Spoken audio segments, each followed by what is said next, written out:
السلام عليكم ورحمة الله وبركاته. أكمل تنخبي يمتى في جالة متى ماتي وان كي كانت تندو خبي كيسا كان بيجار على يرتن إدو جرتة تنجان كي كان جالا في خباجا أون الرماد دبا كي يرتن أكو ما يرتن سنبر حق أكو سنجي جاتني كا أكو ما في تجتن هاملتن تيجي يرودي هو بودا غويا لما سديكو فاتو أبي بيدين جرا إجا كا بقى ربين حران تناني سنكي بقى أرجيتني هاملتن تيجي هاملة واسا هاملتن تيجي هاملة أمتا جيتشا كان تورن بيدين جرا إماله هدو كيسي كتامورتين هاملتن تيجي أرجو كسني بقى متن هاملتن تيجي كيسني هاملتن تيجي كينيا. الحمد لله الحمد لله.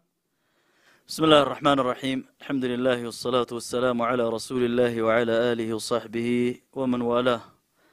هواس كينيا دعوتوت كينيا. السلام عليكم ورحمة الله وبركاته. قويا راكنان ربي نجهي كالتي لان كنو اسم برقي نيجرة. الحمد لله رب العالمين.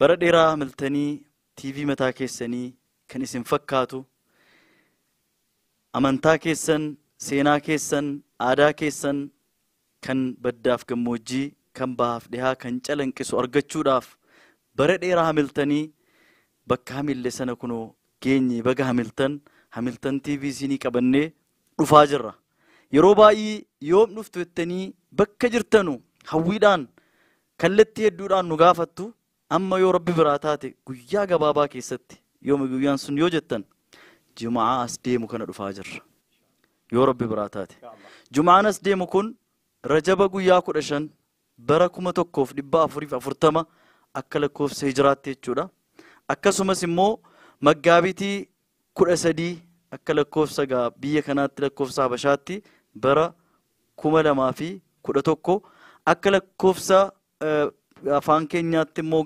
bitootessa guyyaa 22 maarchii guyyaa 22 bara 2019 isiniif dhufaa jirra sagantaa adda addaa qabannee dhufaa jirra jalqabaa jirra maaliin dhuftu jettanii nu gaafachuun hin mala televizyinaan dhufna frequency isaa gaafachuun keessan hin mala gabaabaadha baay'een ifaajjan 11:55 lakkoofsa kana yoo itti gannaqxan gadi isinii buusa televizyinni keessan satellite nail sati irraa akkasumas polarization isaa yoo barbaadanis vertical irratti barbaaduu dandeessu kanaafuu guyyaa gabaabaa keessatti sagantaa qabannee dhufaa jirra nu eeggadhaan jennu gaamma qophaaha asitti dhihaadhaa jenna galatooma. Assalamu alaikum wa rahmatullahi wa barakatuh.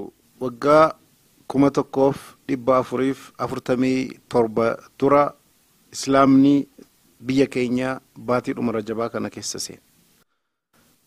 yeroo sana keessatti sahaboonni rasuula rabbii sallallahu alaihi wasallam hijraadhaan biyya keenya dhufanii biyya keenyaaf islaamummaa kan wal qunnamsiisan baatiidhuma amma keessa jirru kanatti amma immoo fedhii rabbiitiin kenne rabbiitiin televizyiniin xiyyeeffannaasaa afaan oromootiin waa'ee diin islaamaa keenya ulamoota qabnu beektoota qabnu ummata keenyaaf wal barsiisnee jijjiirama guddaa gara kallattii diiniitiin fiduudhaaf televizyiniin Hamiltan qophiisaa fixee jimaata as dhufu kana eegala jechuudha. Kanaafuu baga Hamiltan baga gammaddan televizyinii keenya walumaan hasimannu walumaan itti hafayyadamnu amma hadhaa sabriidhaan nu obsitanii nu eegaa turtani amma kunoo alhamdulillah rabbil alamin asbahu egaluf wande majruf bakka jirtani rat ulamonni du'atonni akkasumas warri rabbi waasini kenne hundinu televizyiniin kun keessani yaada warri qabdanus warri waa hunda qabdanus gabbahati televizyinii keenya simadda itti fayyadama ittiin da'waa keessan ittiin ummata bira qaqqabsiifadhaan jedha baga gammanne. Assalaamu alaykum wa rahmatullahi wa barakatuh. Rabbiin of gargaarsifanne tola isaatiin galma keenya Hamiltan TV bananne hamilee ummata keenya.